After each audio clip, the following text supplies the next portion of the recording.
नमस्कार मित्रांनो, आज आपण पाहणार आहोत दयाळू माकडाची मगरीची गोष्ट, जिचं नाव आहे माकड आणि मगर. नदीकाठी एका फळांनी लगडलेल्या झाडावर एक दयाळू माकड राहत होते. त्याने एका मगरीशी मैत्री केली, जी त्याला रोज भेटायला यायची आणि माकड तिला गोड फळे खायला द्यायचे. त्यांची मैत्री खूप घट्ट झाली. एक दिवस मगरीच्या लोभी पत्नीने ती फळे चाखली आणि तिला वाटले की जर फळे इतकी गोड आहेत तर माकडाचे काळीज हृदय त्याहूनही गोड असेल. तिने आजारी पडल्याचे नाटक केले आणि पतीकडे माकडाचे काळीजच औषध म्हणून मागितले.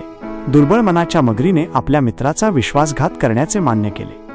मगरीने माकडाला मेजवानीचे आमंत्रण दिले आणि नदी पार करून घरी येण्यासाठी आपल्या पाठीवर बसण्याची विनंती केली. नदीच्या मध्यभागी पोहोचल्यावर त्याने माकडाला आपल्या प्रवासाचे खरे वाईट कारण सांगितले. चतुर माकडाने लगेच विचार केला आणि म्हणाला, अरे देवा, तू मला आधी का सांगितले नाहीस? मी माझे काळीज नेहमी माझ्या आवडत्या झाडावर सुरक्षित ठेवतो. ते आणण्यासाठी आपल्याला लगेच परत जावे लागेल. मूर्ख मगरीने त्याच्यावर विश्वास ठेवला आणि काठाकडे परत पोहू लागला. किनाऱ्यावर येताच माकडाने झाडावर सुरक्षितपणे उडी मारली. त्याने लज्जित झालेल्या मगरीला मूर्ख ठरवले, आपला खोटेपणा उघड केला आणि त्यांची मैत्री कायमची तोडली. बोध: त्वरित उपस्थित बुद्धी सर्वात मोठ्या संकटावर देखील मात करू शकते. व्हिडिओ आवडल्यास व्हिडिओला लाईक करा आणि चॅनलला सबस्क्राईब करा.